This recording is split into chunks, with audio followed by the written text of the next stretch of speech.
Very warm welcome to all of you.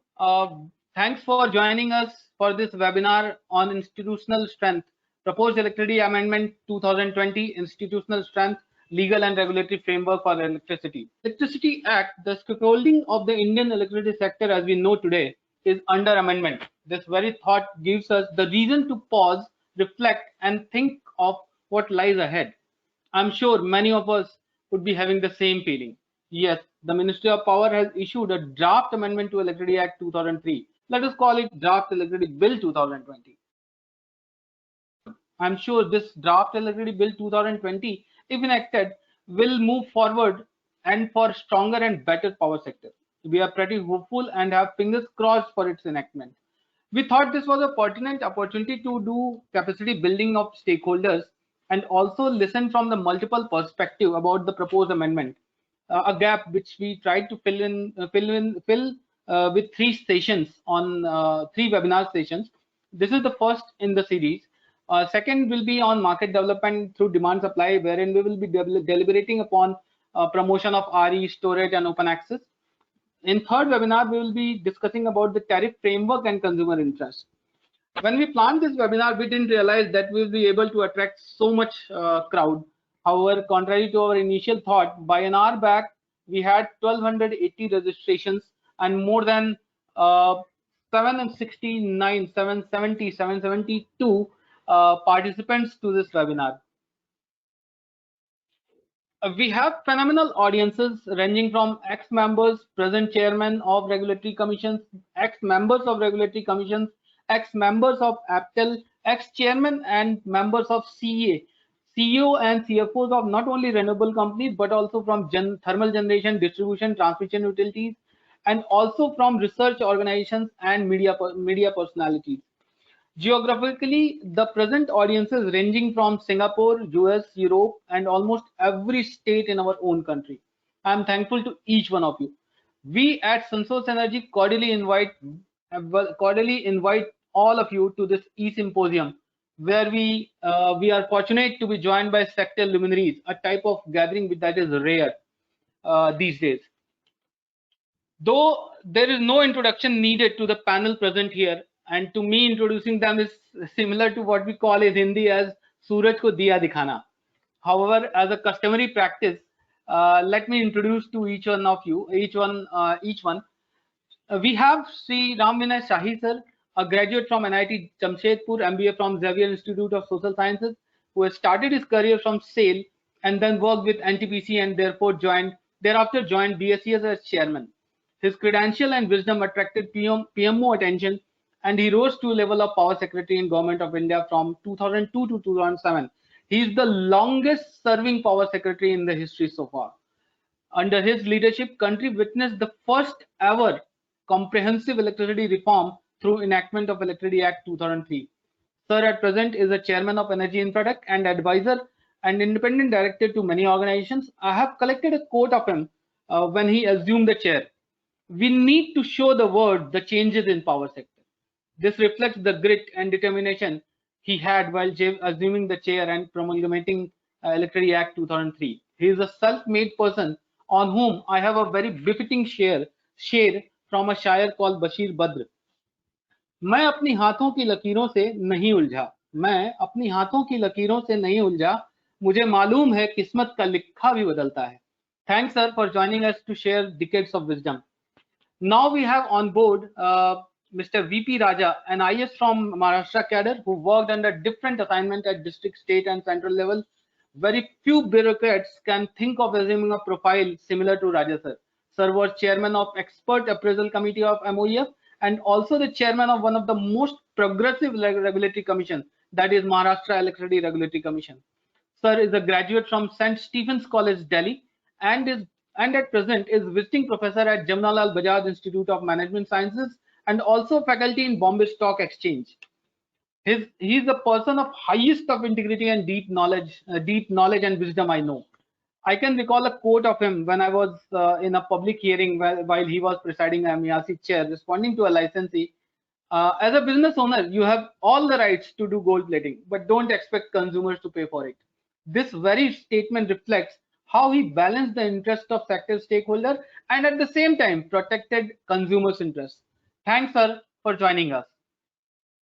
We have Mr. Adarsh Das, co-founder and CEO of SunSource Energy, a first-generation entrepreneur and early entrant to India's solar sector over decades ago.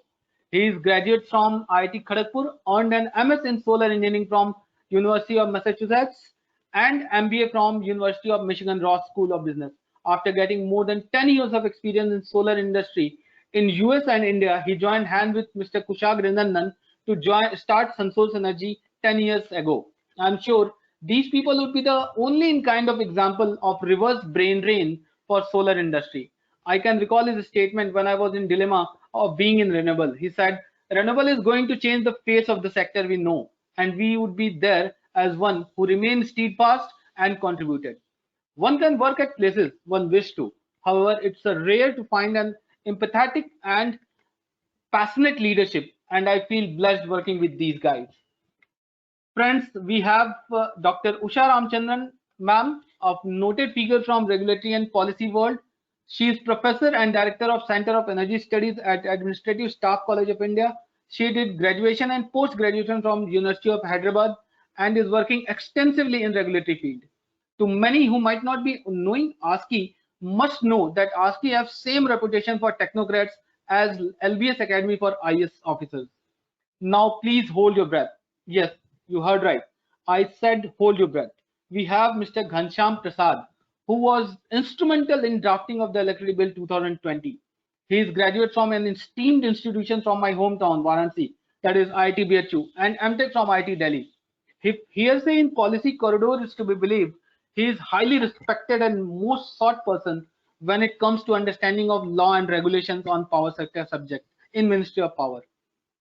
Sir has worked with CES, so have all the technical know-how of power system as whole, and also worked with HERC, so have deep understanding of how the regulations and guidelines should be. Apart from this, sir is a person with great humility and kindness. Thanks, sir, for joining this event and agreeing to share valuable insight.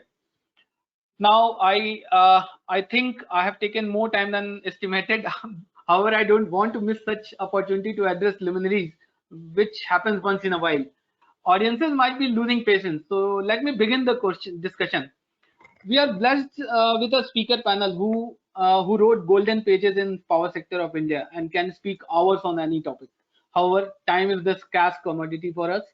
Before we begin, we wish to remind to our esteemed panel that in order to finish the discussion in time, we have allocated 7 to 8 minutes for each speaker, which we can extend to the next 2 to 3 minutes. Now, my first question is to Mr. R.V. Shahi, sir. Are you able to listen? Yeah, I'm able to hear. Okay.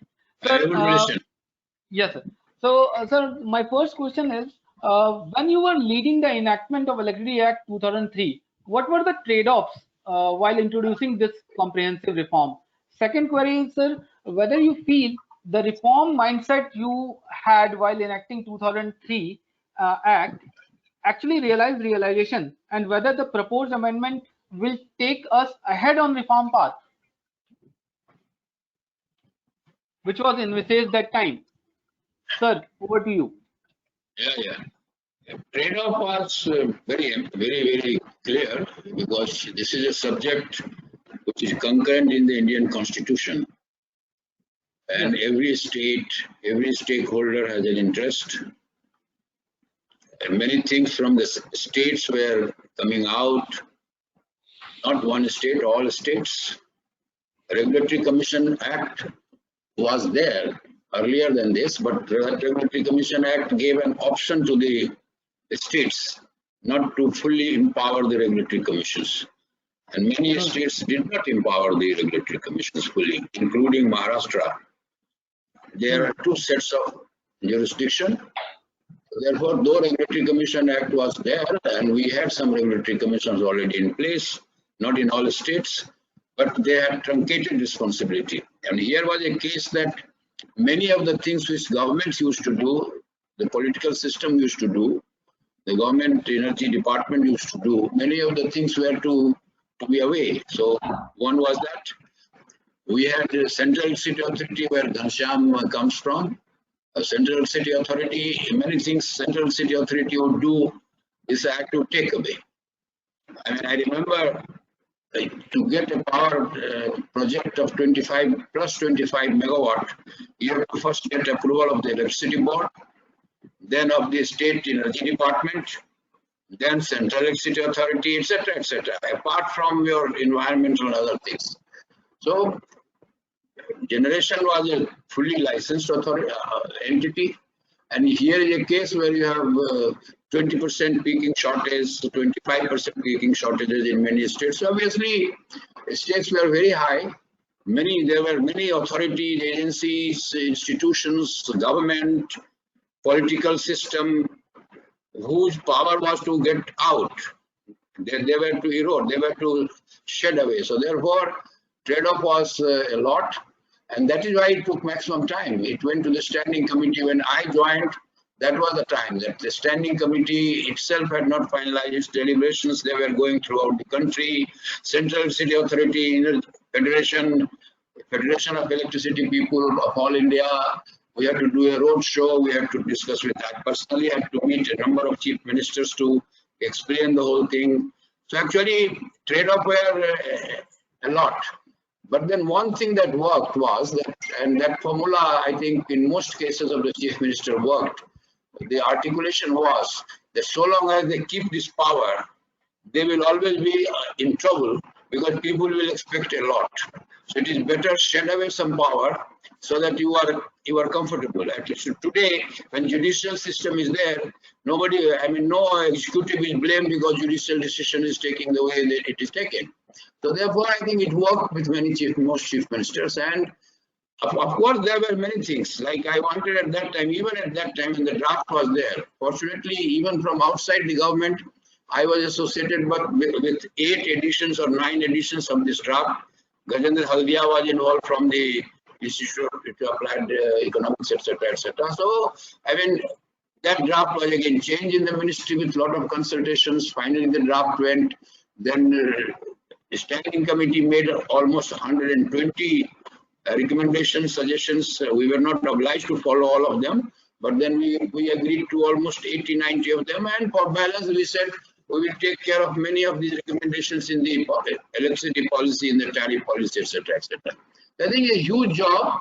And finally, when it went to parliament, then again we had a problem. Congress was in opposition. NDA didn't have a majority in the Rajya Sabha. And that time, Dr. Manmohan Singh was the opposition leader. I met him along with Adarsh. We explained to him. He was convinced. But then he said, we will set up a team. They set up a team with Kapil Sibbalji at that time he was the MP, as the group chairman of that team, in their team. And then we explained to them that out of 84 amendments, they all agreed, or most of them, only 2-3 things we agreed that we will amend in the maybe second session, next session of the parliament. So I think trade-off were many, and I used to tell them before the act was passed, bill was passed, we were selling this to the whole country, the idea, the advantages, etc., etc. And after that was also done, I will always say that look, this is not something where there are some provisions which I am not comfortable, but you have to have a happy, sort of harmonious compromise in the sense that everybody has to shift his position. If each stakeholder remains at his position and one position is contradictory to the other position, then nothing will move. So what was important was to go ahead, and something we were to, I mean, even if one was not convinced, even at that time, I was quite clear that a state level regulatory commission should be changed to regional regulatory commission. Some of the things that you are finding now, after almost 17 years of this act, and recently I addressed the Forum of Indian Regulators, all the old regulators, the new regulators, chairmen, all were there in Udaipur, almost more than 100 of them. And I made a very candid address to them that at least my expectation of the regulatory commission has not been, and it's not for the first time I was telling. Number of times Forum of Regulators meeting I attended, I mentioned to them that many things we said, they have not been done. Even in this draft, many things, if you write, said tariff policy, you said cross subsidy should progressively reduce from 2011. And by this time, the cross subsidies should have been such balanced so that all this problem of additional surcharge, and all that would be handled properly. But then they are not. So there are many things which have not been complied with. So I think trade-off were many. Finally, we got the act. Plus point has been that in generation and transmission, we cannot blame today. This act has delivered more than what I expected it has delivered in generation and transmission. In distribution, it has miserably failed. Now, the point that you made, whether these amendments will set right the distribution, I still have a doubt, because distribution is a different cup of tea, and to that extent, just saying that it is a state subject won't do. So therefore, which part of the amendment will sort out the issues of distribution is difficult to say. Expected in the present act also. Many things. Okay. And you have to read the act. One thing that I think many people do not fully recognize, that we only read the act. Together with electricity policy, tariff policy, all form part of a statutory obligations of the stakeholders. So it is not the act alone. As it is, this act is very lengthy act. But this act is on the prop of these policies. You have rural electrification policy, you have national subsidy policy, you have tariff policy, and these policies need to be changed from time to time, but within the objective and within the letter and spirit of the law. Policies cannot be beyond that or in conflict with that. So therefore, that exercise has happened over a period of time and should continue to happen. But everything we should not have try to seek an answer in the act. Act cannot give you all the answers. Nor this act, as it is structured, is expected to do that. Then there would have been no need of national electricity policy and tariff policy and rural electrification policy and the rules. So those are, all these things have to be seen together. So I would say that it's a good attempt, and this is not the first exercise that has been done. The exercise has been going on for last, at least, I think, I remember when Mr. Scindia was there, there was an exercise, the CA had done a task force. It is going on, and now it is almost, when Mr. Scindia was Power Minister, I think it was 2012 or 13. So I think it's about, this exercise of amending the act itself has been going for 6 and 7 years. So I think that is in the first set of comments, that is good enough. When we come to substantial part of questions, I would be very happy to give my view on the subject. Thanks. Okay, sir. Whether you feel that the idea of reform, which was set, whose tone was set in Electricity Act 2003, is being carried further and for better in this present amendment? Well, see, I mentioned in my introductory observations that we are more than happy. I see today we have 370,000 megawatt of capacity. We are not able to use even half of them. So in generation we have, and this was the bane. This was the problem of the country for decades.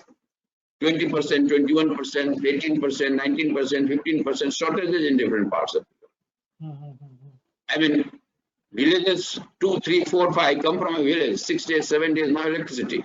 Today, at least when they get 20 hours, 18 hours, and not because they get 20 hours because power is not there, because the states refuse to purchase.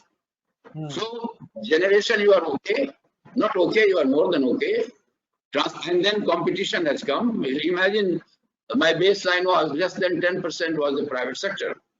Today, 45 or 46% in the private sector and generation, and that competition has brought down the cost. With solar and all that is further coming down. So I think competition is driving the whole thing. De-licensing generation was the master stroke of this act. De-licensing. We have de-licensed generation, and in a shortage situation for any policy administration, you have a shortage, people are crying, and you have licensed. You have license, and you have license and lengthy process of licensing. So I think to that extent, reform has worked. Transmission, we are very good, and one of the best transmission system in the world. We're doing very well. In transmission, we brought competition. Power grid was in the beginning opposed, reluctant, very cold to this, but then it has brought the difference. State level as well as central level, the transmission. Distribution was a problem. I don't know to what extent And the regulators at the state level particularly were to play a role on that sector. I will give them only 40% marks on that. And he's not saying here, I said so in presence of the regulators, the old and the new and the chairman. My friend VP is here. They were to set right the whole thing. Everything of the act and everything of the policy which are of essence. Cross subsidy, open access, rationalizing the tariff, industry should come. All absurd things, I don't know. I wouldn't say that nothing has happened, then even 40 marks will not come. It has happened, but it has happened in that range. Distribution reform in the range of 40%. Generation transmission, I will give plus 80, 90, whatever you say, it has happened. Okay? Okay, sir. Thank you, sir. Now, my next question would be to Mr. VP Raja. Okay, sir, my first question to you is actually your views on constitutional struggle between state and center when it amendment strikes the needed balance. And sir, and the second question is, sir, your views on constitutional struggle between center and state when it comes to enactment of statute, and whether the proposed amendment strikes the needed balance. And the second question, sir, do you feel the proposed amendment has sufficient legal structure in place to progress reform as well as protect consumer interest? See, my views are, first, the 2003 Act is a wonderful act. It's a very good act. And it was well debated. The standing committee considered it. It took almost 2 to 3 years of deliberation with all the states. And I still believe the 2003 Act is a good act. I agree with Mr. Shahi when it comes to implementing it. Well, there were some good points, some bad points.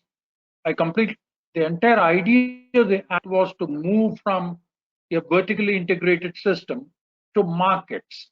And two kinds of markets were to be created, a wholesale market and a retail market. To some extent, the wholesale market was created, as Mr. Shahi said, thanks to multiple number of generators from the private sector coming in and more kinds of wind and solar. So now you have a large number of electricity generators. Of course, they all have to eventually sell to the discoms. So to some extent, there is a wholesale market as compared to the situation that existed prior to 2003. But when it comes to the retail market, the two master keys provided in the Electricity Act for creating the retail market, one was open access and second was progressive reduction of cross subsidy. And the two are intimately interrelated. You really can't have open access without progressive reduction of cross subsidy. It is here that the performance is very, very average. There are a variety of reasons for it, but perhaps the most important reason I will say is the political economy of the state. Well, as regulators, at least when I was a regulator, I did try quite a bit to push these things. But beyond a point, you can't push it unless the other stakeholders, in particular, the state government is with you. Okay. So, and this issue of open access and progressive reduction of cross subsidy, in the last set of amendments, which perhaps has now been shelved, we don't know, or perhaps it is still lying in Parliament, the matter which went to standing committee and made recommendations like separation of carriage and content. If it was introduced in the Rajya Sabha, it is still the property of Parliament. And when they introduce this bill, they may have to withdraw the previous bill with the standing committee recommendations. But it's true that was the states had a lot of reservations, and the compromise made by the standing committee was we can look into all that 5 years from now. in effect burying it. Now, the Indian Constitution clearly provides electricity is a concurrent subject, item 38 of list 3 of the 7th schedule to the Constitution. So if everybody complies with the letter and spirit of the Constitution, there is no tension between the state and the center. But I must confess that at least I get a feeling that over the last 5 years, a kind of a surreptitious method of turning a Nelson's eye towards the federal structure of the Indian Constitution has been taking place. The first attempt was through the tariff policy, where instead of the tariff policy being a guidance, tariff policies were amended, almost giving directions to state commissions, etc., which is a compromise, at least on the spirit of the federal structure of the Constitution. These matters have not been challenged in court. So I do believe if it gets challenged, it is unlikely to withstand the challenge. In the present set of amendments, also, I see that same surreptitious kind of trying to, the center trying to take in some powers which are not very correct as per the Constitution. To give a few examples, this surcharge and cross subsidy about which I talked, in the Act as it exists now, the progressive reduction of cross subsidy was a responsibility of the state commissions. The present set of amendments have changed it to it will be as may be provided by the tariff policy. In effect, what is happening is certain powers that existed with the SCRCs are being taken over by bringing it to the tariff policy. But this is very important because, as I said, the progressive reduction of cross subsidy is a politically sensitive subject.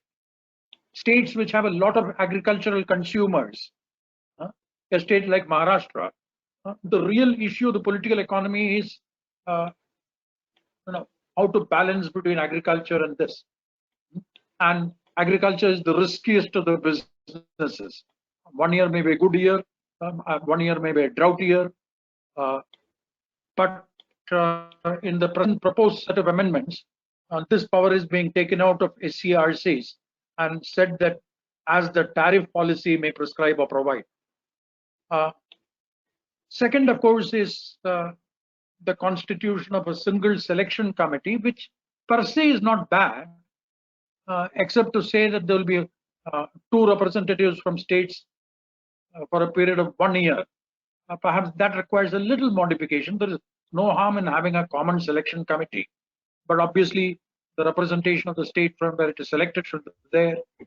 Perhaps the total representation of the states needs to be expanded instead of keeping just 2 people by rotation, and that too just for 1 year. That is on the legal aspect. Okay. But it doesn't mean that by insulating political interference in the states, all political problems get solved.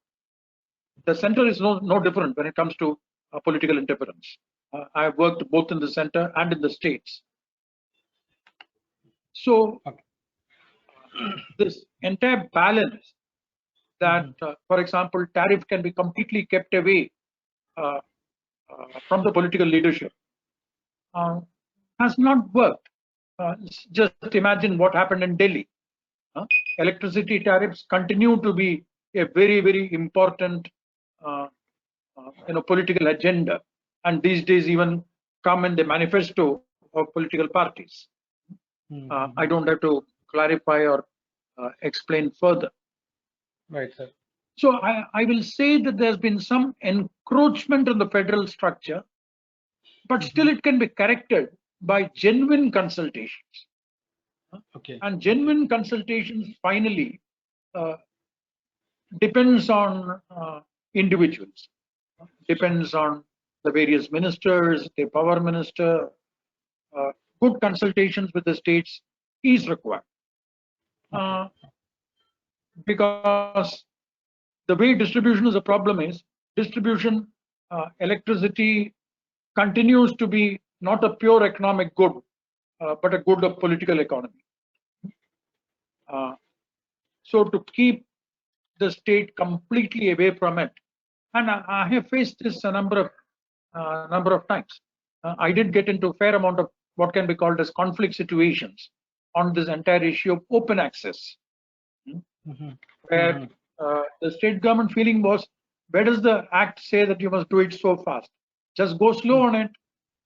And when I said, no, we have to expedite it, they can make life quite difficult for you. Luckily, MERC was financially independent. There are many state commissions whose finances are completely dependent on the state government.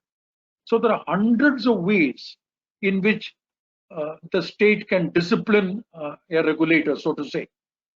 So these are matters of detail. But to be very frank, as was pointed out, Mr. Shahi, this is a sector with a large number of stakeholders.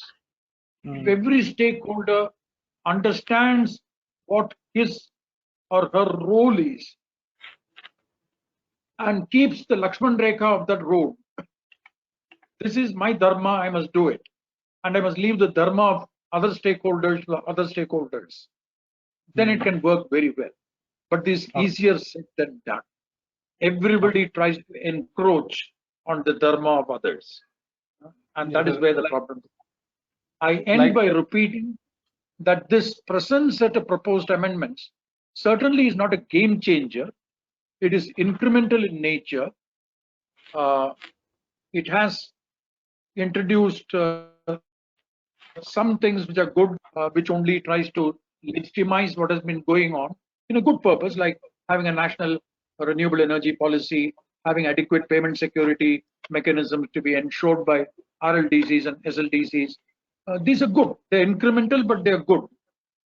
The Electricity Contract Enforcement Authority, a new institution which it proposes to create, I'm a little skeptical because it creates one more legal level between the regulatory commissions and APTEL. And this is headed by a judge. The entire idea of regulation is how to balance between the consumer interest and the interest of the utilities. A judge's role is always to see what the law says. So this can create problems. The regulator's job is different from that of a judge's job. Even though it is necessary to have a judicial application of mind, it is a quasi-judicial application of mind. At the end of the day, it is balancing the interest of the consumer and the producer, not only in the short run, but in the long run. If you do something against the utilities in the short run, that may be against the interest of the consumers in the long run. So this kind of a balancing act is the role of the regulator, but certainly is not the role of judges. So I'm a little skeptical about the Electricity Contract Enforcement Authority. Of course, the legal profession will be very happy with one more forum where they can argue a lot. But that's my personal opinion. That's it. So I guess there is a similar question I have posed for Mr. Adarsh Das as well on the ECA establishment. Sir, I'm unmuting you and I'm requesting Mr. Adarsh Das now to come over and respond to my query on sir, yes. My question, are you able to listen to me, right? Yes. Hello? Yeah. So my question to you is, as a developer, how you feel that the proposed amendment brings in place the needed institutional strength? And the second query is whether the new entities like Electricity Contract Enforcement Authority instills confidence as developers or creates jittery due to complexity, is what Mr. Raja sir has also said the same thing, that there is some layering of institutions. So there is some, he's skeptical about its purpose for the sector. How you feel about these things? Thanks for the question, Himanshu. This is actually an important question from our perspective as a project developer and IPP. Now, let's first define what we mean by institutional strength. The power sector is fairly specialized as an area of knowledge and economic activity. We in the power sector have our own peculiarities and lexicon and processes, and naturally a lot of it is rooted in technical and procedural aspects, engineering and other aspects. So from a development perspective, and I've had the good fortune of seeing this very close and upfront, both in India as well as in the United States. So we've been doing this for more than 10 years here, and then before that I've also seen it, and then almost 10 years in the US. So from a development perspective, the institutions in the power sector should have some features. One major feature is the ability to handle issues that arise with a speedy throughput and appropriately in line with the existing laws of the land, both the Electricity Act as well as overall contractual aspects of other laws and so forth, right? So the idea is that there should be speedy throughput, which makes life easier for a project developer, and there should be contract transparency and contract assurance. These are often there are large capital investments which are predicated on long-term cash flows and so forth, right? So so there needs to be visibility and stability in these aspects, both the legal aspect, the law, and the contractual implementation of it. So from that perspective, there are several positive things we see. One is, from our perspective, we see the empowerment of the APTEL as a very positive thing, because earlier APTEL was not in a position to enforce contracts, in the proposed bill, basically it can even ask for a regulation that is counter to the spirit of the act to be reviewed, or there are aspects of it that can ask the regulators in a particular state to relook at or something like that. Earlier, the APTEL did not have the right to punish if there was a problem. That was the domain of the High Court. Now APTEL will have the similar right, making it a stronger institution just because the APTEL is more tuned into the industry and what is relevant and what is specialized about the industry. And so the whole thing leads to in a direction of more contract transparency, more contract assurance, and that is a very positive thing. So from our perspective, to answer your second question, Himanshu, the ECEA is also a very positive development, should be a positive development. Obviously, the implementation of it and the layering aspect of it would create a complication which will need to be resolved. So how it's operationalized would be a major factor. But in concept, what happens is through the ECEA, the electricity contracts would not be at the disposal of judicial entities directly. It will be so it should reduce the time to resolution, and time to resolution has been a major factor for from the development perspective, again, because I'm speaking from that vantage point, from that lens. And generally ERCs tend to be a bit more favorably disposed towards discoms. So going forward, as mentioned in the Act, tariff, the amendment, that is, tariff determination is going to be the domain of the ERC, but the actual dispute resolution will be the domain of the ECEA. So the disputes should, once the tariff determination is done, obviously there's a little bit of a gray area about what belongs where, but the actual dispute should get resolved quicker once the tariff determination is in place. So this is important because going forward, technology is changing fast, and review of contracts on retroactive basis and so forth, things which have happened in the past, should be contained. And ultimately, again, here, contract transparency and contract assurance become paramount. And so that reduces cash flow risk for developers. So from our perspective, we are seeing this as a positive development. That's sort of our point of view as project developers and IPPs. And I'm sure that there are all quarters represented on this webinar in terms of our audience, and so we are hopefully people will have all kinds of opinions, but hopefully the developers would agree with the points raised. Now, in terms of operational complexity and all, we'll see. I mean, so this is, we are not at that bridge yet, so we'll cross that bridge collectively when we get to it. I hope that answers your question. Yeah, thank you. Thank you, Mr. Adarsh. Now my question to you, ma'am, Usha ma'am. Ma'am, you have to unmute yourself.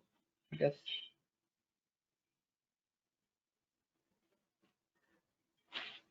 Ma'am. Okay. Yes, ma'am. We got you.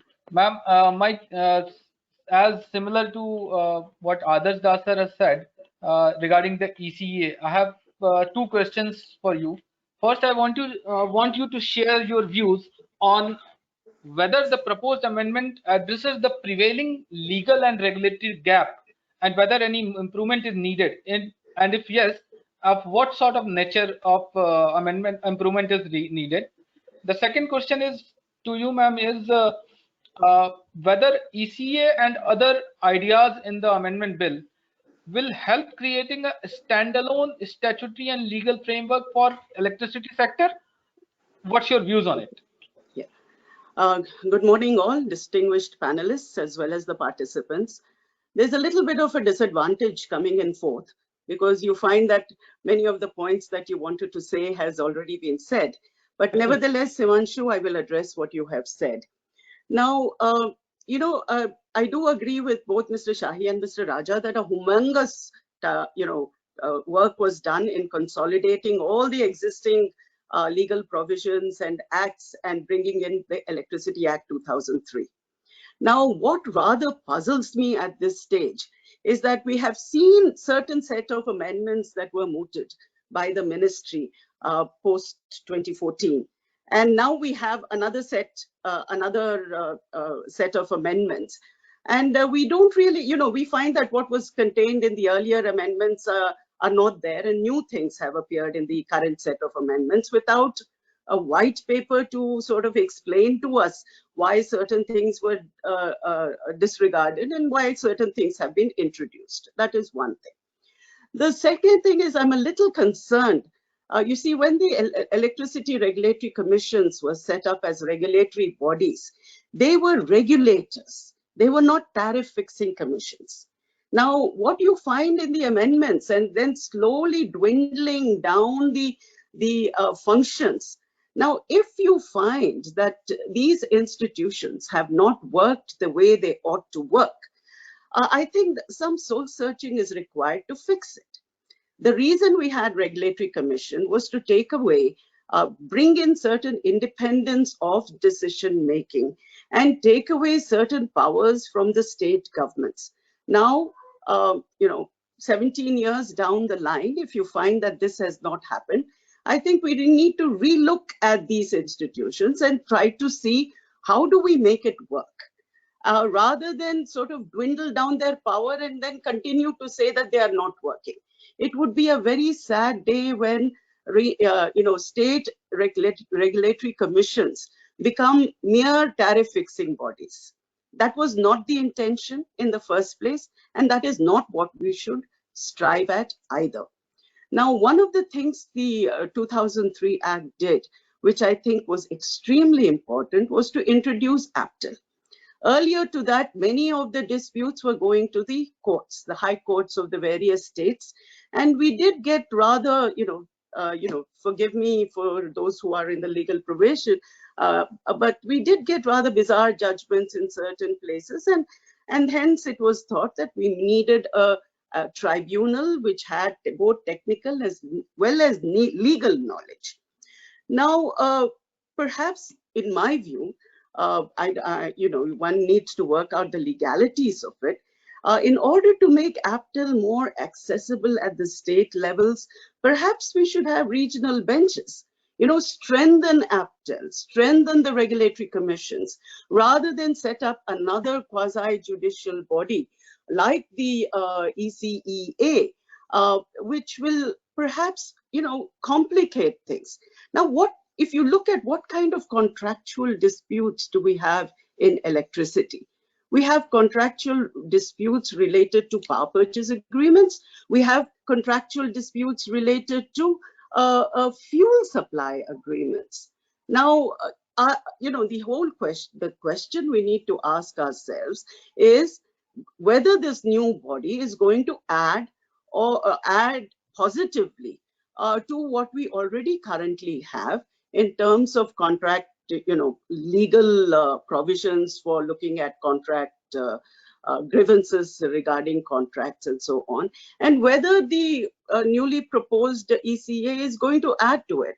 Now, I would agree with Mr. Raja saying that I'm somewhat skeptical about another institution. We need to relook at our existing institution, and we need to see how we are going to strengthen them. Now, one of the things that has happened, perhaps, we have a term called regulatory capture in the regulatory literature, where regulatory institutions are captured by various vested interests. Now, in other countries, the vested interests are commercial in nature. Here, we not only have commercial, but the government being the owner of the DISCOMs, most of the utilities in the state, there's also a government capture of regulatory institutions. Now, I think, the current amendments doesn't really address how this capture can be either lessened or this regulatory capture can be addressed.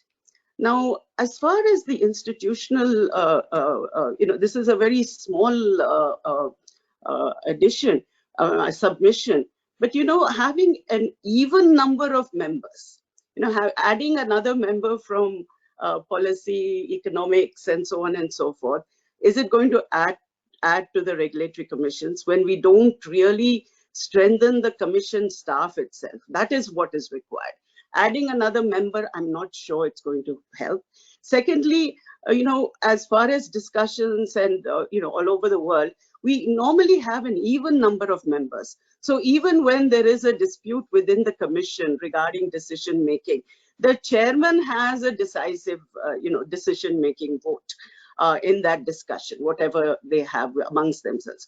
When you have an even number of members, then there is a danger that decisions could get stuck. How are you going to address that? Yes, consensus building is very important within commissions, but we've had few cases when commissions have not agreed and they have actually brought in dissent notes. Now, having an even number is not going to help this decision making process.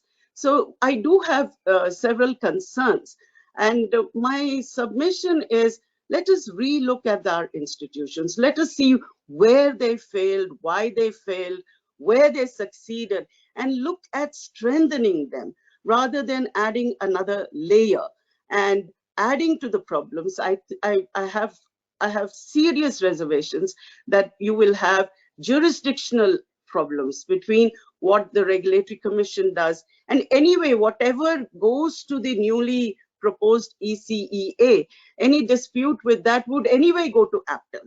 So why not strengthen APTEL? Why not have multiple regional benches of APTEL if required, rather than having another organization? And it will not, ECEA, I have to look at it in detail, but I really don't know whether it's going to look at all the contractual disputes within the electricity sector, where it deals with fuel supply, where you find the maximum number of disputes. So I will stop here. I mean, I do have a lot of things to say. I agree with Mr. Raja. I disagree with him when he says it's surreptitiously done, that the powers are being taken by the center. In fact, I think it's quite obvious in this act that there is a centralization that is taking place. It was perhaps surreptitious in the earlier amendments, but here it is pretty blatant. And having a common selection commission, yes, maybe that is a good thing, but the states would definitely like to have a say in, at least some say in the way regulators are selected to the state commissions, because retail tariff, as Mr. Raja and Mr. Shahi has pointed out, is extremely sensitive politically in the states.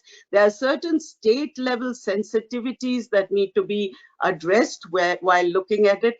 And if you have somebody who is, who comes from a completely different milieu within a state, they may or may not be able to address these issues. They may not be able to communicate many of the sensitivities either.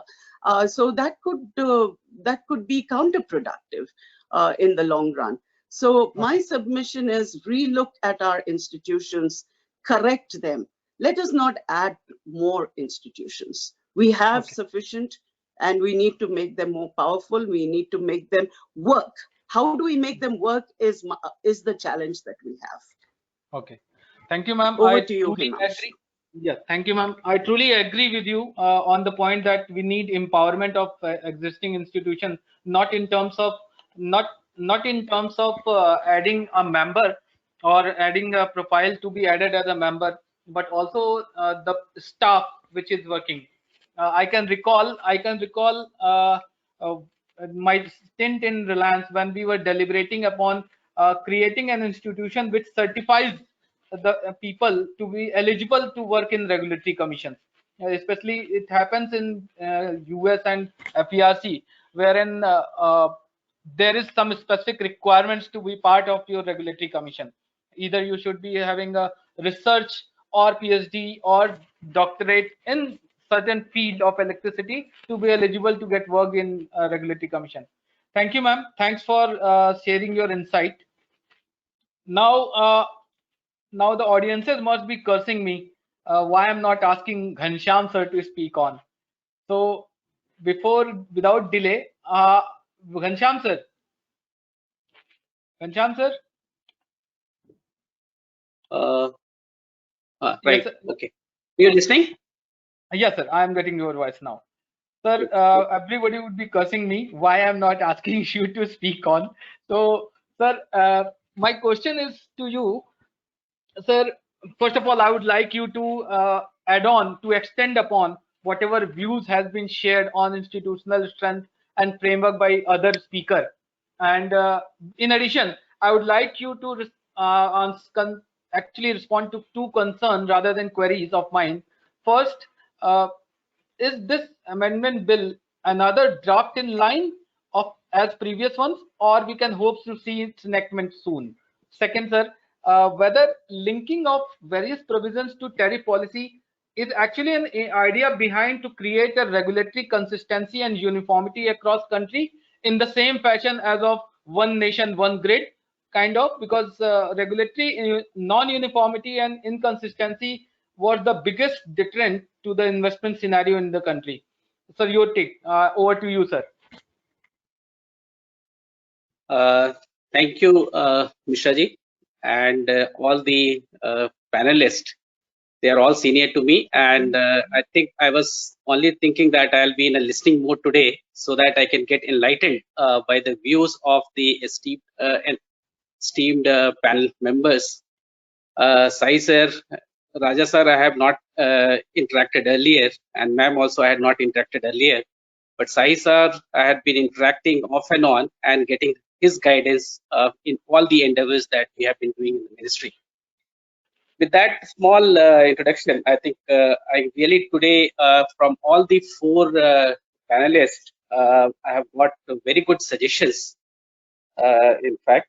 And it is really a very, very difficult task at a place where I'm sitting right now to really balance the concerns of all these stakeholders. And all these stakeholders are having conflicting interest. I think all of us will agree to that. Consumer has its own interest. Discoms, generating companies, transmission companies, and further to the coal companies. They are all the players in the sector, and then the government, state government or the central government, regulatory commissions, appellate authority, courts.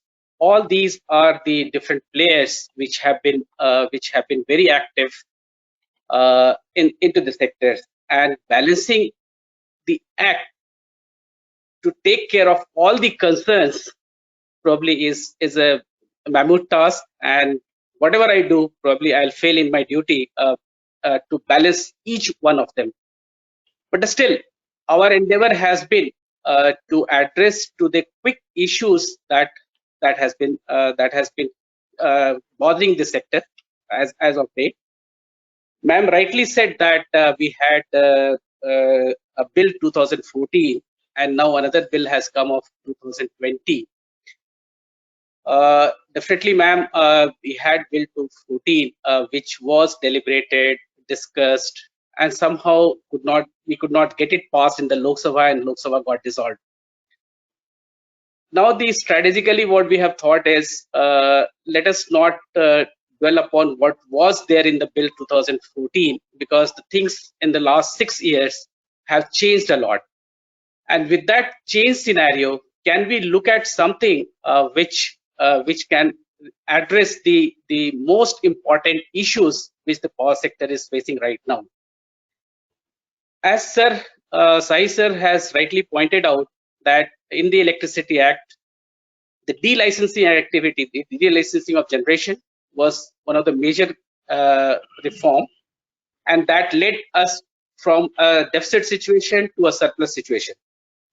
But then surplus again created a lot of issues. Surplus created an issue of stress assets. Surplus created an issue that investment started having skewed views. There was the investment which had peaked during the time of deficit situations had started declining. Now, how do I restart the investment into the sector? That's a very, very key challenge. Let us not forget that the surplus condition which we have achieved after a lot of perseverance and a lot of efforts of our seniors, if we don't continue that kind of efforts and the investment environment in this sector is not there, then probably we will come back to the situation, in this same situation of a deficit condition after 4 or 5 years. So we will have to take a corrective action right now, so that at least the investment environment in this sector continues. Now, how it happens? I think Mr. Das has rightly said that as a developer, they look at certain things. They look at the viability of the sectors. Now, we need to create that kind of vibrancy and the viability into the sector. How do we do that? What are the concerns that the investors have in India? What are the concerns that the developers have in India? All these issues have been bothering us, in fact. And as Shahi sir has also pointed out, that we did achieve a lot in the generation, transmission, but the focus area still remains is distribution. Distribution, we did achieve a lot. I'll not say that we didn't achieve at all. In fact, if we see in distribution sector itself, we have been able to achieve 100% electrification. All the households have been connected. It was a mammoth task to get all the household, the last mile connectivity, and which was a very, very challenging effort. And with all cooperation of all the DISCOMs and the state governments, we have been able to push in money, and they have been able to complete the task within the stipulated time, rather ahead of that stipulated time, and we have been able to achieve that kind of connectivity. But the problem goes further. We have given them the connectivity. The question now will become is to how to ensure 24/7 supply to these people, how to give them quality power to these people. We should not stop at a point where we have given them the electricity and that's the end of the situation. For that, the distribution companies will have to be viable. How do we make distribution companies viable? If you see the amendment in the Act, what we have said that the tariff has to be cost reflective. You all have been saying that the regulators have been doing their job. They should have been independent. Are they really independent? And if they are, why they are not setting up the tariff which is cost reflective? Why the DISCOMs are crying as of date? Why the DISCOMs are financially not viable at this point of time? These are the questions which keeps on worrying us. And that is the reason why we try to address some of the concerns of the distribution companies into the act, wherein we are saying that it has to be a cost reflective tariff. You have no option but to set it without subsidy, and if at all as state government wants to give any subsidy, let it be stated upfront and given into the consumer account of the discoms. So at least the discoms should not be made to suffer because of the inefficiency and the non-responsiveness of the state governments. So that point has to be taken into consideration. I know that there are issues with the state government finances, but that does not mean that we keep on announcing the subsidies and we are not able to meet that kind of subsidies.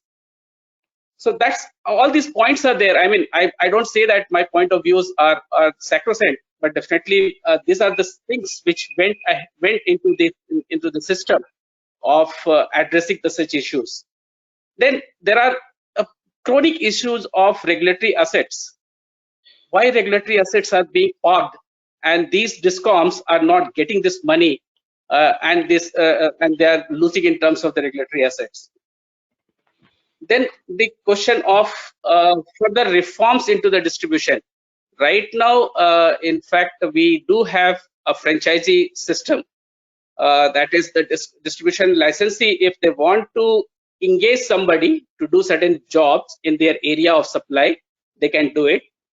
These franchisees of late, what we observed is they are not getting, they're constrained by a lot of things which a licensee could have done in that particular area of supply, and wherein we expect a lot from the franchisee who is serving the consumers. So in the interest of the consumers, and what we try to do here is, you will see in the act, is we have tried to empower the franchisees as well as a sub-licensee. That means they will have all the powers of a licensee so that they can improve upon the system, they can improve upon the quality of supply, they can improve upon all the aspects which a licensee is supposed to do it, so that the consumer gets now 24/7 quality power. That's very, very important. A lot of concerns have been raised about the new organizations, whether it is required, it is not required, a strengthening of the present regulatory commissions. This again is debated and had been debated in the ministry, as well as with some of the stakeholders whom we had consulted in the process when we were drafting the act. Anyway, I think time being short, I'll not go into the details of the concerns in this aspect. But the fact still remains is there is no enforcement power which the present regulatory commissions have. And can we have some kind of a body which can address these concerns and these issues in a time-bound manner, and which can be faster rather than parking these dispute which presently goes to the High Court. So we thought that since we already have a regulatory commission, we have an appellate, that is appellate, which does not have any original jurisdiction. So we thought that let there be an organization in between, so that at least it is heard first here, and then instead of going to the High Court, and they have the power of the civil court. And once they have a power of the civil court, then definitely the appeal of this will lie onto the appellate. So this is the thinking process which went into the designing of ECEA. I know that there are a thin line between the jurisdiction of the SERC and the Commission and the ECEA, which we are in the process of further refining it. We have been consulting the legal people to redefine the language so that it is more clear. But the basic objective is that we should have some separate mechanism for power sector which can make the dispute resolution as fast as possible and should not be kept pending for years together, which normally happens in the court of law. Okay. Regarding the APTEL, I think a very good thing that was raised in the APTEL, that why don't we have benches? Ma'am, I think this benches, it's because we want to have a benches now, and that is how the strength of APTEL has been doubled. At the same time, we have kept the powers of increasing further members in the APTEL with the central government. We did not go to the parliament again for increasing it beyond the number 7 right now, which has been proposed. From the present 3, it will go to 7, and that means from the present strength, it will be double right now.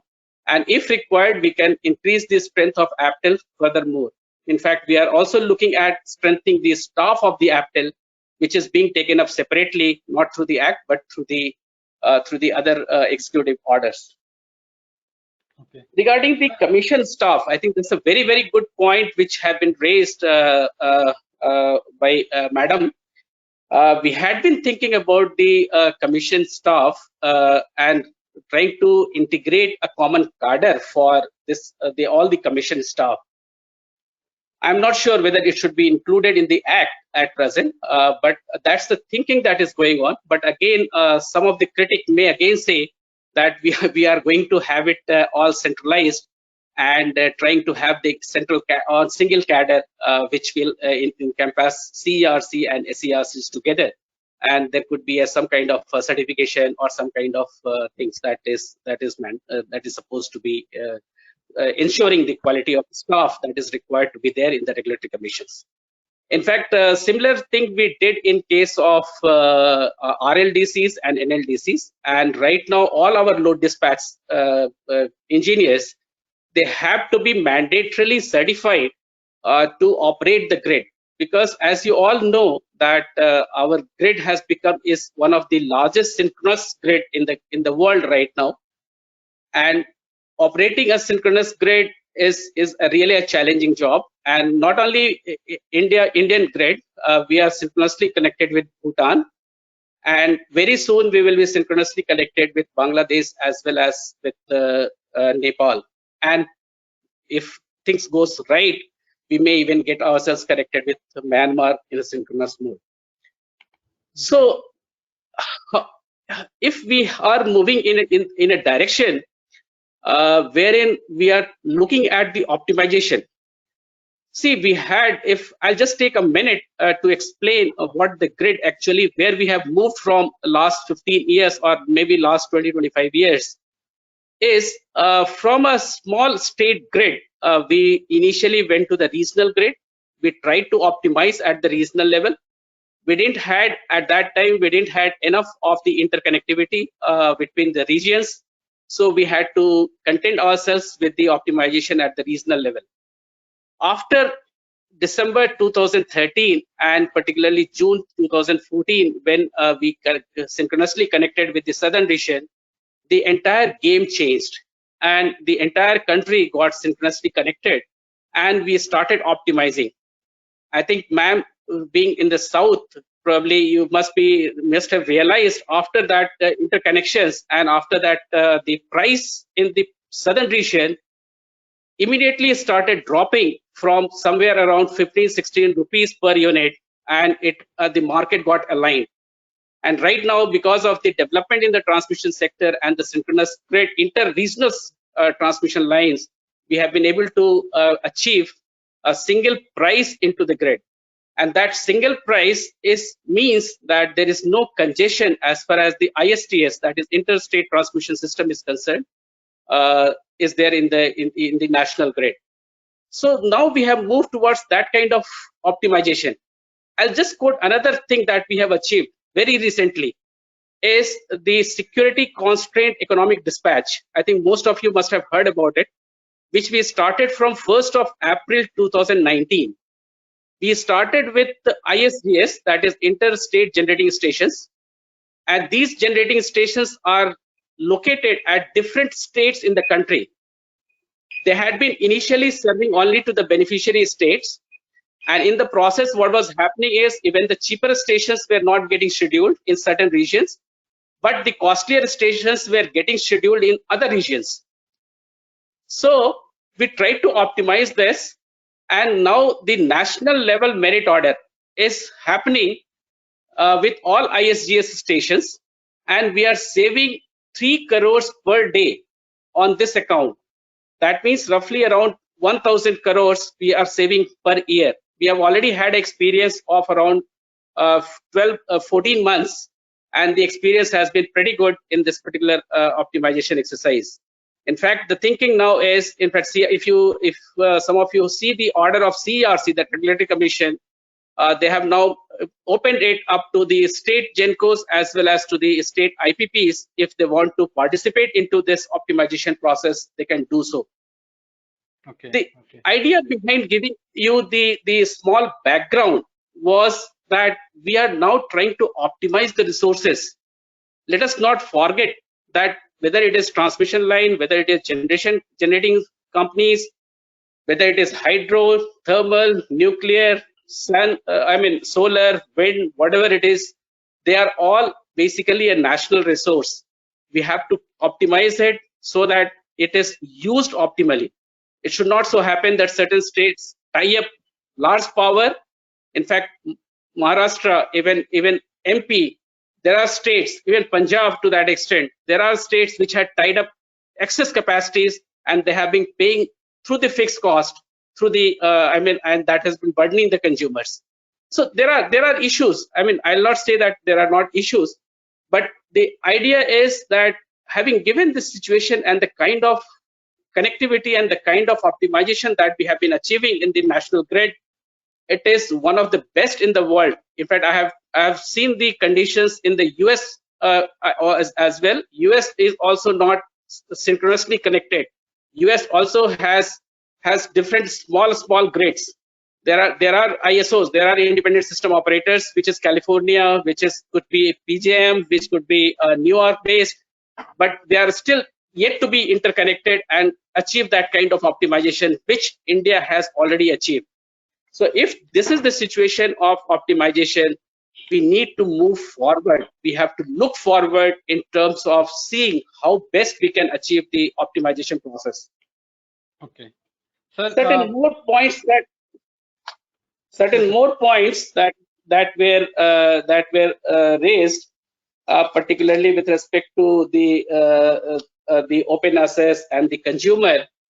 I still feel that Electricity Act, we do hear voices of all. We do hear voice of all the developers, state governments, DISCOMs, generators, but consumer voice is still not heard. Tell me any chapter in the Electricity Act which really addresses the consumer rights. So far not, and nobody talks about it. I think the time is now ripe that we should address the concerns of the consumers, and they need to be given certain rights which ensures them 24/7 quality power. They should demand this kind of the services from the licensees. All these are issues. I don't say that the present amendment in the form that we have brought in addresses all the issues, but right now the strategy probably is that we would like to go ahead with this kind of immediate the amendments which are immediate in nature, and subsequently as we go along we will be trying to address other issues with further amendments. Okay. Mishra, thank you so much. Thank you, sir. Thank you, sir. What I infer from your perspective, sir, primary reason for bringing the new entity ECEA and linking everything to tariff policy is to ensure the regulatory consistency and uniformity across the country, so that investment scenarios need to be improved and the developers must be benefited and should be avoided the delay which they are getting into the present practice. Okay, thank you, sir. While discussing, not only developer, Nishaji, not only developer. What I said is we have to look from a perspective of the consumers. Right. See, again, if we are not having a good environment for investment, and we again enter into an era, think about, we were in the deficit situation, we had learned to live that life. We are now in a situation where we are enjoying 24/7 electricity. Think of a situation when you really go back to a condition where you don't get 24/7 electricity. I think we cannot live. Grateful, sir. Grateful. So, even to think of. Yes. So we have to be careful now. And let me again share one more perspective here. We have been quoting international experiences that people are moving towards other sources of energy. Think about Indian conditions, where we are. What is the energy security that we have? We have only coal right now. Let us not forget that. And coal consists of nearly 71% of the total energy requirement of the country. And they are also acting as a balancing power with all the renewables. People gave me a thought that why don't we go for gas? Do we have gas? Probably not.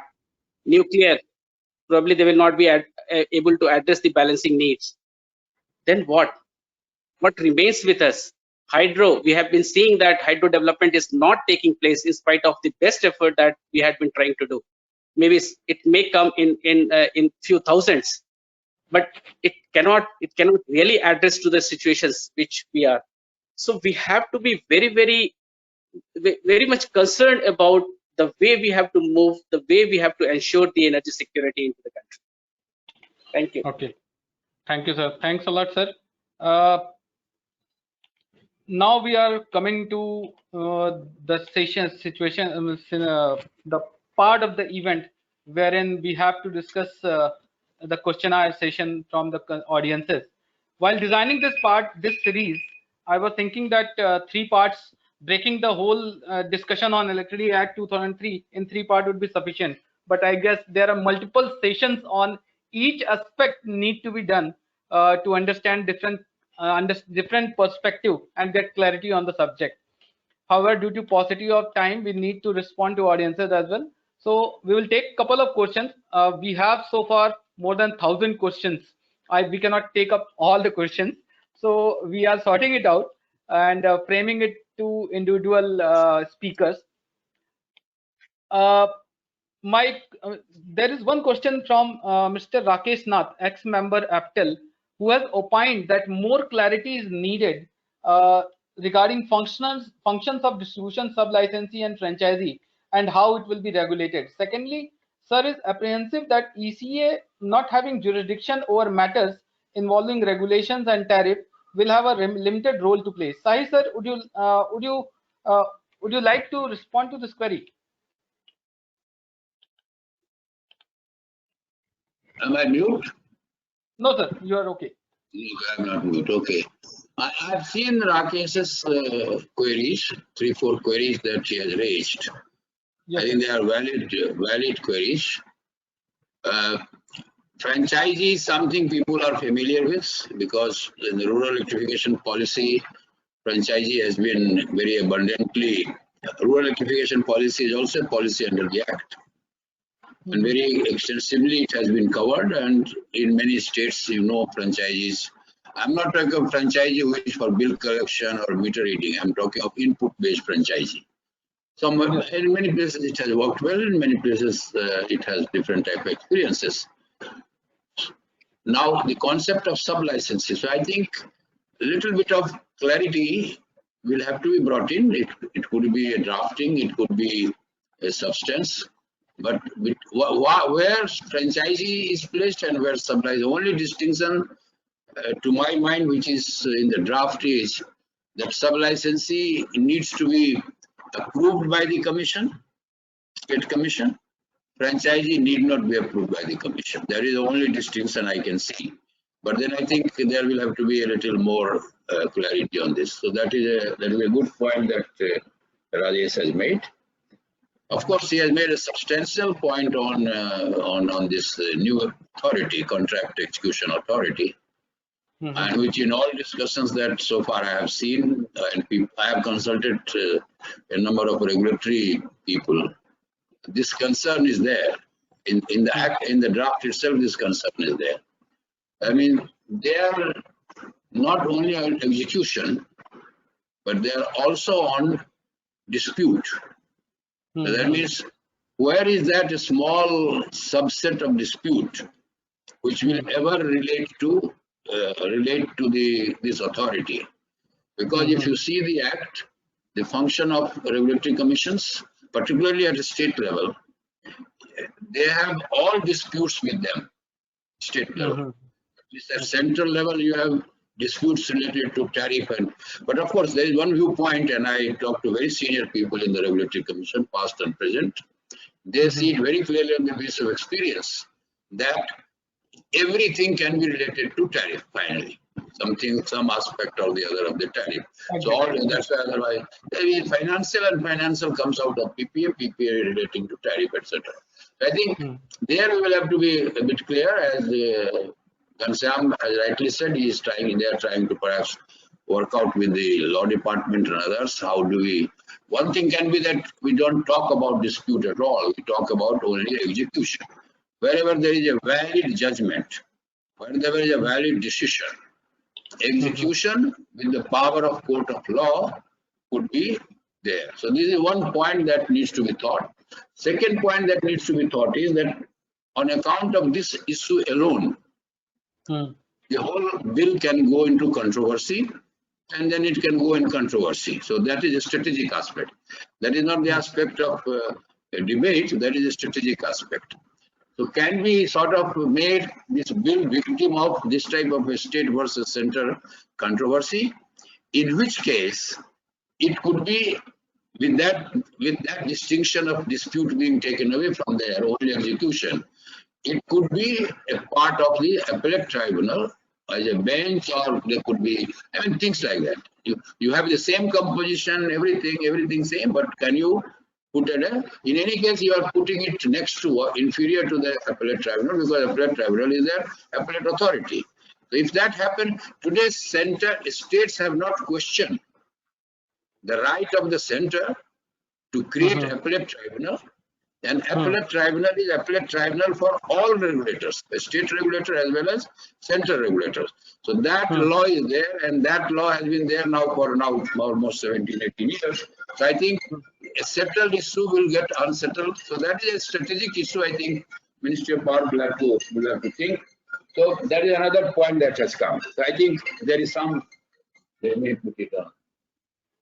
Just a second. Sorry. Okay. I think the other thing that Rakesh has brought, we should take Rakesh's, and all the listeners and audience and participants are important for us.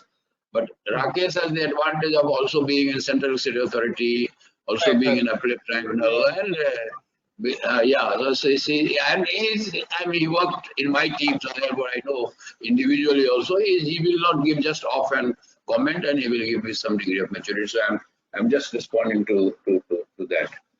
And then one point he makes, I mean, just to satisfy our renewable people, I mean, we're not here to just sentimental satisfaction. National electricity policy is not an electricity policy for thermal. It is not an electricity policy for hydro. The Act provides for national electricity policy, and it does mention about renewable. It has everything. Even if it doesn't mention, national electricity policy is overarching thing. Rakesh has made that point. Do we need to write another 5 lines just for national renewable energy policy? I think renewable energy is also electricity. It is not something other than electricity. In fact, it is more electricity than energy. By energy, we mean the real source of energy like coal and petroleum and all. Electricity. That is another important point that he has made. And then a very substantial point he has made, and I didn't notice that.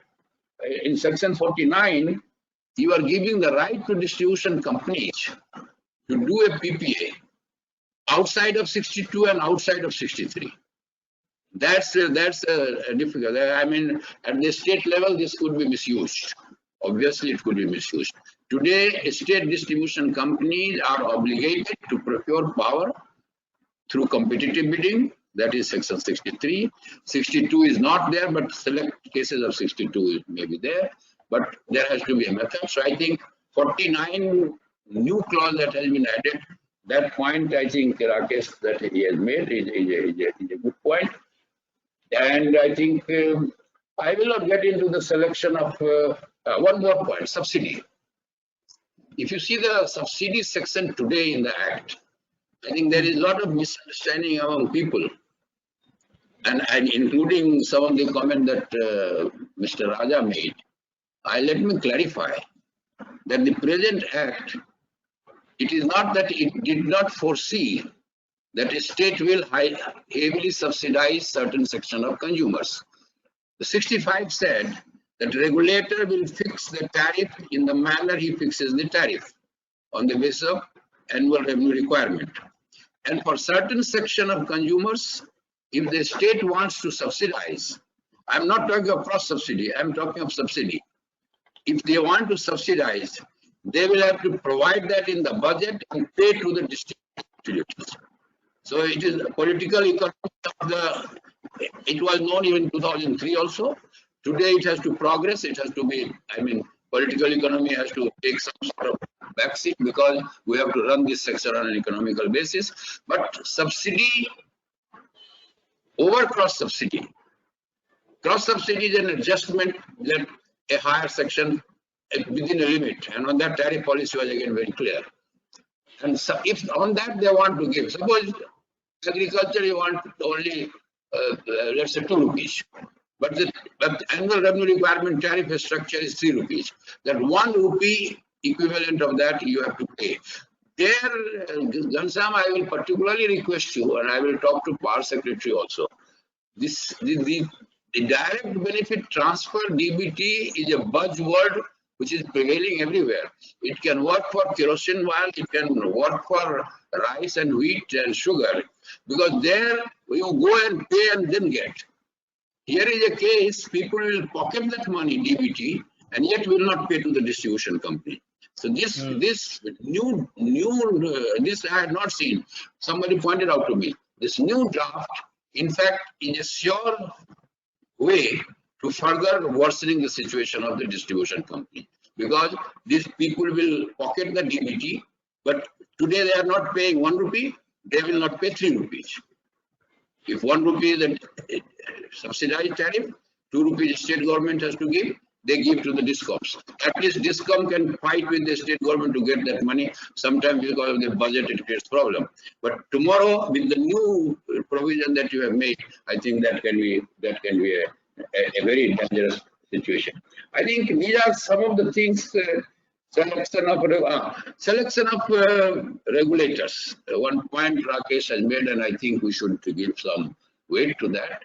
I think the selection committee, all bureaucrats. I've been a technocrat. I have also been a fairly long period of time bureaucrat. So we have nothing to do. But at least for narrative and for appearance also, it should be a balanced. You have all of them, excepting the chairman who is a Supreme Court or something judge, retired judge. All the members from one way or the other are bureaucrat members. I think we should also keep provision for that. I think this is a small point. It's a small point. That's a valid point. But on the whole, I think you have done a good exercise. These few points we have to a little bit fine tune. Some of them on the ground of logic, one of them on the ground of a strategy. Because sometimes it is the procedure which ensures not happening of an event. If you choose a wrong procedure, it doesn't happen. But then you say, like you said, rightly you said that 2014 did not move, a lot of opposition, etc., etc. In today's context, the opposition is even more intense. Or everything there is opposition. So you have a problem.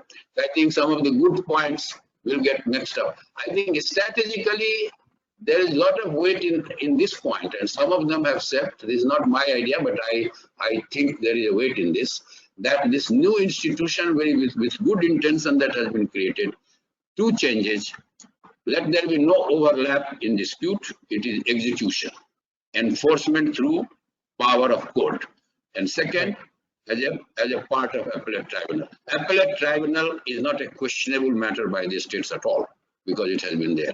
So then you would have killed 2 birds with 1 stone. I think that is. So these are some of the things which I can further discuss. But then I'm just responding to the points, some of the points that have been made. I think anything national renewable energy policy, selection, distribution sub-licensing, contract management authority, and your subsidy and cross subsidy. I may tell you that this is again an important point to note. And Raja also made obliquely that point, but just to clarify to Mr. Raja. See, in the beginning when the national electricity policy and tariff policy was made, CRC chairman Mr. Basu, my predecessor, he had a doubt that is it a guiding thing, guideline, which regulators can vary. I went and talked to Soli Soravji and took his opinion. He said, what is that regulator who will not be guided when the policy says it is guided? Anyway, that was Soli Soravji's opinion, and I mentioned too. And by and large, I think regulators have been, except for one or two regulators have been. But Nariman's court judgment in the dispute of Adani Power and Tata Power versus other states of the ultra mega project and all, this point has been abundantly made clear that tariff policy or electricity policy, these are a statutory document of the Act. They are as binding as anything else. So I think that you cannot say that. And I may mention to you that this matter of cross subsidy was not an option to the regulators. Within 5 years of this policy, 2006, January 2006, within 5 years, by January 2011, they had to bring the tariff band between plus minus 20% of the average tariff. They have failed to do it. Now, if I provide in that, if I provide in that, they will do it. There is no guarantee. But that's a different issue. We are talking of what we should provide and what we should not provide. If implementation is not there, then you have to see how implementation. Then we have to find out from them. Same was the case with open access. Open access is a time-bound obligation of the commission. And I will send you the address. I spoke as extempore, but I have made a written speech. I will send you, all of you, this email to you, the Udaipur Forum of Indian Regulators, and how Indian regulators, I mean, Raja, you were a good regulator, so let me say you will be an exception. Not because you are here on the panel, but some people are, but by and large, I'm saying, when we are talking, we are not singling out A and B or C, but by and large, this has been an issue. The regulators have to. But the question is, by putting in the Act, they will do better, we cannot say. Because there are violations, non-compliance. Now Supreme Court has said there cannot be a better judgment on an act. Sometimes Parliament Act can be questionable in the Supreme Court, and Supreme Court can annul even the Act. But here is a case, Ghanshyam, for your kind information, that your policies under the statutory policy under the Act have as binding a force as your Act, and that is, I am not saying that judgment is saying. Okay, thank you. Thank you, sir. I guess we have reached sufficient time over what we have allocated. So there are a few questions. One question, I would request the speakers to be very brief so that we can cover most of the questions possible. There is one question for Mr. Adarsh Das, from Shashwat Panda.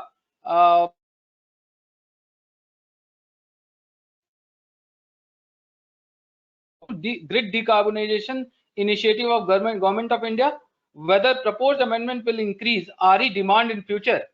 Adarsh sir, over to you. Adarsh sir. Yeah. Thanks, Himanshu. Okay. Thanks. You got the question. Yes, and I would assume because we already breached our timeline, these are the closing remarks. So yes. From my side, and then the other speakers will speak and make their closing remarks. So yes, so as developers, we expect a reduction of regulatory uncertainty going forward if this bill gets implemented, because while it ensures that there's flexibility at the state level, but there is, in its current form, there is going to be more alignment across the country, and so that is a huge, someone in the last hour mentioned the inconsistencies across states, and if those are reduced even somewhat, that alignment across the country would be very helpful for us. To move towards more renewable energy investment as well as decarbonization. Then RPO and RE policy administration, again, which is part of it, an underlying point, but definitely we think that would also result in a lot of expansion of demand, since this clarity is what a lot of commercial and industrial clients specifically look at, And I was really enthused and happy to hear from Mr. Ghanshyam that the view and the input of the consumer is going to be taken into account, because this is something which has been missing in the past, and there is no representation in the US. What we saw was that there used to be representation for the customers, be they CNI customers, be they residential customers, and this, having this thought, having this representation in mind, at least even in concept, is a great idea, because in future things are going to change. The whole world is moving towards a decentralized grid, and so that movement is getting abetted by cost curves, by technology changes, and so forth. And in future, pretty much everybody would be a prosumer, be they residential or CNI customers, and this is something which needs to be taken into account, and the investment will largely happen from private sources. So all of this is actually a movement in the right direction in terms of both unlocking demand and creating a platform sort of launch of the next cycle of growth.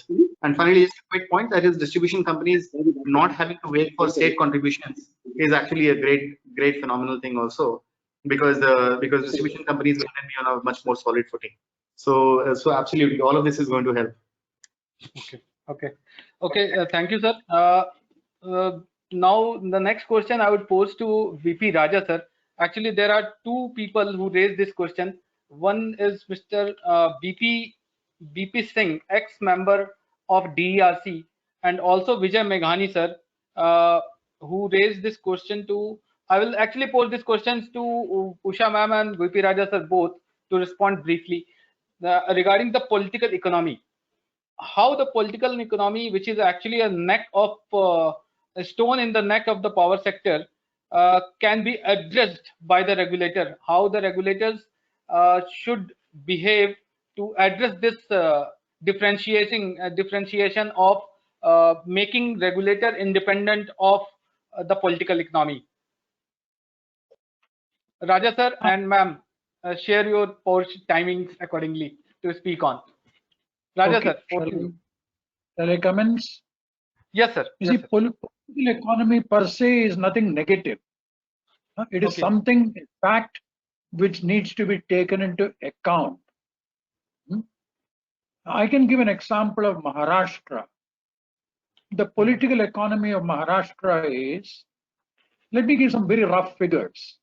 The total annual revenue requirement of MSEDCIL, the biggest distribution company, let's say I'm just giving off the head figure, about 70,000 crores.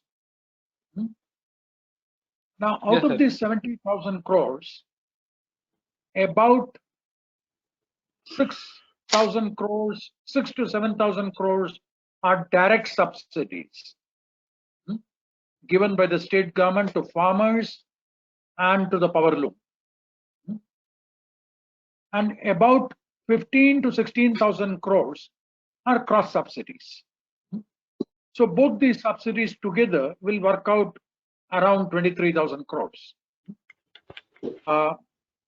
That's quite a bit. That's about 27-28% of the ARR. Now, suppose I ask the question, finally, where does this 28,000 rupees crores that you have collected as direct subsidy and cross subsidy, to whom does it finally go? It goes to about 10 districts in Maharashtra. The districts which grow sugarcane, the districts which grow bananas, which means the richer districts. That is political economy.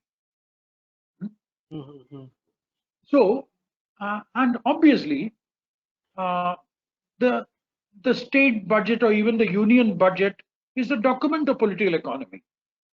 So the first thing to realize is no regulatory body can completely insulate itself from the political economy. There is a need for discussion. It is much like the RBI obviously has to be in constant discussion with the finance ministry, even though the RBI is autonomous. It is that kind of a relationship, because without any discussion, if a regulator says, I will do because I feel so, he can do it. It will remain unimplemented. See, so the first thing I want to say is political economy is not a negative thing, but this assumption that you can keep tariff completely insulated from the political executive, which is a good starting point of the Electricity Act 2003. 17 years of experience indicates, well, it can work up to a point, but not beyond a point. Okay. Okay. Okay, sir. Thank you, thank you, sir. What's your take on this, ma'am? Just a minute, ma'am. Can't hear You are you. on mute. You are. Please unmute, Usha. I can't hear. Hello, ma'am. Okay, can you Usha, hear ma'am? me? Yes, Can you ma'am. Now. hear? Yes, Yeah. ma'am. Now. Okay, so I agree with Mr. Raja. I mean, we all live in a political economy. You can't go away from it. But what I would like to submit at this point, I'm not sure, I cannot recollect whether it's in the act or in the policy. There is a provision that in case the state government does not provide the subsidies that has been calculated as part of the tariff fixing process, the DISCOM can actually charge the fully allocated tariff. Now, no DISCOM in the country has ever done this. Why is this? I mean, we have the provisions in the Act. I think the implementation is what we have all, which has been a problem.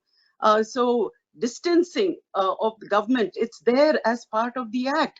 Regulators are not able to, whether it's regulatory capture or institutional weakening, regulators have not been able to actually implement these provisions. Now, there are two more submissions I'd like to make before we, as a wrap up. Well, we've all been sort of talking about distribution companies. It's not, institutionally, they were all corporatized. They were supposed to act as corporate bodies. Now, where has this happened? I really don't know. I have not seen this happening.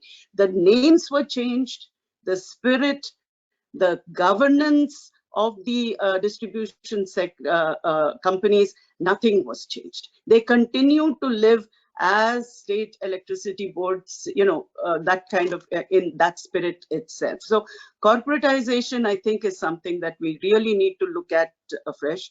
I'm very happy to hear from Mr. Ghanshyam Prasad that the consumer's perspective should be a part of this act. But I would plead that we need to have an institutional mechanism by which consumers' representations can be heard in the commissions. It will not grow organically in our country. We do not have the framework by which consumer organizations, big, small, especially the small ones, can represent themselves. We either need to, we need to start off with institutional mechanisms like energy watchdogs and so on and so forth, to be able to participate in the regulatory process. There was a bit of enthusiasm, maybe about 16 years back. That enthusiasm has waned. And if this act can actually bring back some of that enthusiasm through an institutional mechanism, because without that, it will not be sustainable. That would be, I think, a welcome development as far as the amendments go. So with these few words, I'm aware that we are really running out of time. So I thank the panelists and I thank the organizers. Yes. Thank you, ma'am.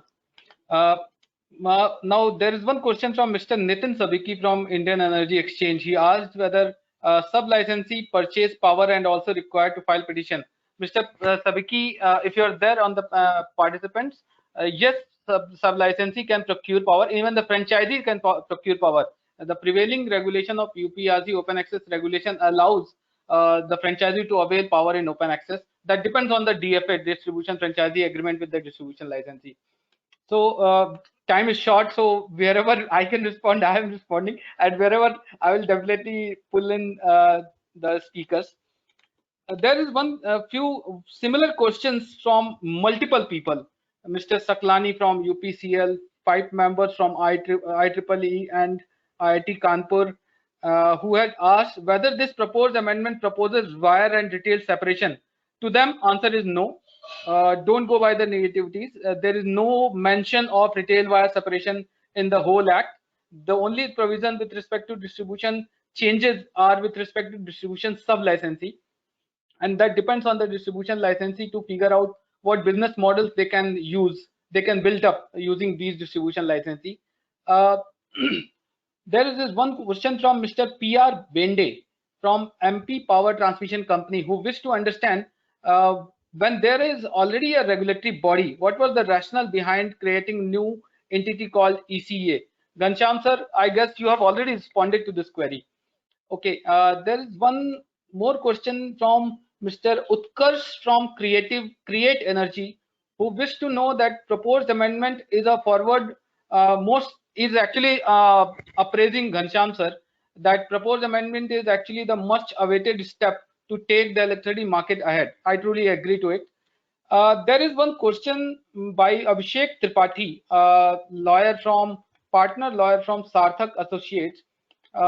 He has raised a question to he has raised a question to open panel.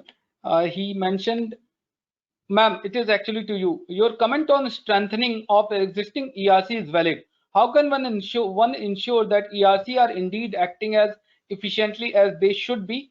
How does one address the issue of bias of ERC in favor of DISCOM and states?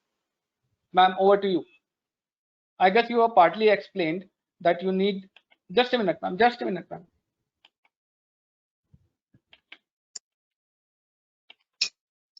Yes, ma'am. Ma'am. Yes, ma'am. Oh. Yes, ma'am. Definitely, the selection is most important, and the amendments are looking at that.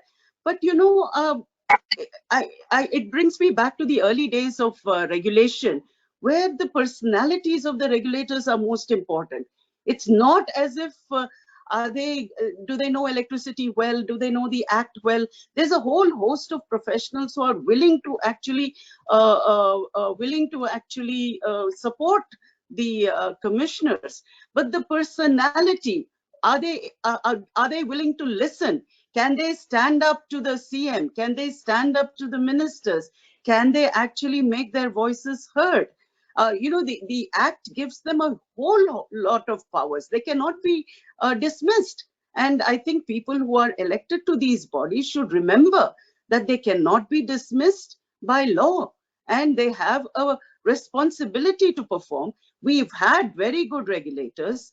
Mr. Raja is here, but definitely we've had very good regulators in the past. And I think the capacity building of regulators also is very important. It's not as if you just get selected and your job begins then. And you need to understand what is expected of you. There was a lot of capacity building that was done in the past. I don't see that happening right now. Okay, thank you, ma'am. There is one question to Ghanshyam sir, quickly. It is again from Mr. Abhishek Tripathi, who is saying that why not enable institutional arbitration as opposed to having an independent authority for contract enforcement, the manning of which will be in control of executive? Would an arbitration mechanism not be better, also from the perspective of addressing the skepticism of state stakeholders, which may feel that they are really represented on the ECA, considering that the selection process is controlled by the government, centrally controlled? Ghanshyam sir. Yeah, Himanshu, if you see the act right now and the function of the regulatory commission, there is a provision of arbitration. Yes, sir, it is. I'm not sure whether any regulatory commission has sent any case for arbitration so far. So even though there are provisions for arbitration even at present, but probably nobody has sent it. But since you have asked me, and previously there were two more things that came to my knowledge. As Shahi sir had raised a point regarding the DPT, Sir, what we are trying to do in the DBT is the money will be going to the consumer account of the discoms, which is coming through the tariff policy in detail. So that will try to address about the missing money, which is a concern for most of the discoms. So basically the money will go to the consumer account of the discoms only. It will not go to the consumer account in the savings banks. Okay, So that's the that biggest will try to take care of the DBT concern. And I think one person raised about the electricity market, which definitely is another reform area, which ministry is looking in a larger manner right now. In fact, I'm not sure whether all of you know about it or not. But we are right now not able to move forward because of a case which is lying in the Supreme Court, which is a jurisdiction issue between the SEBI and the CERC. So Yes, sir. because of that jurisdiction issue, we have not been able to move forward, but we have been able to resolve that issue with Ministry of Finance. Ministry of Power and Ministry of Finance has together resolved that particular issue. And we have already filed a petition before the Supreme Court, but incidentally, because of the COVID, the hearing is not taking place and there is a postponement of the dates that is happening. So that's how we have postponed the amendment to that effect in the Electricity Act at present. But definitely the outcome will, we have already drafted what exactly the market should be for the India in the electricity sector. That draft is ready with us, but we'll go ahead if maybe in the next installment, not at present. Okay, thank you. Okay. Thank you, sir. I guess there are many questions, but the questions are pertaining to renewable, RPO, and market development, open access, and all, which we are covering into our next webinar series on 20th May. So I would request the participant to keep their questions on for that webinar, and I'll definitely address those questions in that webinar. Now, we have come to an end. Now we have come to an end of the event, but surely this is not the end of the journey we have started. I would take this opportunity to convey my regards, appreciation, and extreme obligation, thanks to the esteemed panel who graced us with their wisdom. And thanks, sir. Thanks, VP Raja, sir. Thanks, Shahi, sir. Usha, ma'am. Ghanshyam, Prasad, sir. Adarsh Das, sir, for gracing this occasion and responding to our queries. I'm damn sure that many of the queries has provided much clarity. And Ghanshyam, sir, regarding the DBT, I was having the huge confusion in the how it will work. But your last statement had provided some more thought to deliberate upon. Thank you, sir. Thanks a lot. And now I would request the participants to please enroll for our next webinar session, and please visit our social media accounts to get updates on further webinars and the recordings of this seminar. Thank you, sir. Thanks a lot. Good day and stay safe. Stay safe. Usha, thanks a lot. Thank you, sir. Thanks a lot, sir. Thank you. Okay. And Ghanshyam, thanks a lot. And others. Thank you. Thank you, sir. Thank you so much for gracing the occasion. Thank you, ma'am. Thanks a lot. Okay, sir.